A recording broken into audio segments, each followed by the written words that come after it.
maam Cheikh lana doonoon position li ma def lépp tamit la maanaam introduction ci période yi ni mu évolué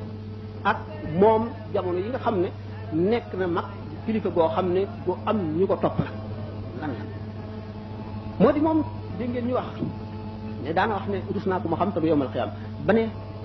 dafa toll na jamono yoo xam ne dafa namoon bu ko kenn naree xamal dara rek mu engagé soldat nekk militaire de carrière ngir dundam ngir kenn bañ ko xamal dara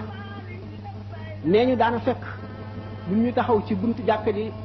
di waaj a nodd ak julli mu ñëw jëm si ñoom ñu ne nan xaar ba Ahmadul Muxtaar Mbay nee ñëw jiite nu barkeelu ci mu fekk mu seen ñuy yoote fee mu jàdd ca naan dalal fii dalal fii dalal fii waaw ngir kenn bañ koo xam mbir yooyu ci mbir moomu la jëflanteeg nasaraan yi nag li mu jëm jëflante ñoom moo di ne nee na ba ma suñu borom tabaraka wa taala waxee la mu waxoon Seydina Daawuda laa xamoon ne danaa àtte yaa Daawuda inna ja'alnaaka xalifatan fil ardi fahkum bayna nnaasi wala tattabi' al-hawaa fa yudillaka an sabilillahi inna llaziina yudilluuna an sabilillahi lahum azaabun shadiidun wa hisaab nee na loolu la ko suñu borom wax mu xam ne danaa àtte bi muy àtte li ci sëñ Bay Sekk wax léegi bu bàyyee ñeneen wutu ko ñoo xam ne duñ ko mën a sellal duñ ko waroon a sellal ba noppi téyeen la bu ko suñu borom teg boo xam ne sañ ko gàntu li ciy tegtal li mu wax ne daawul jëriñoo salaire bi ko daan fay lu leer la loolu wane na ne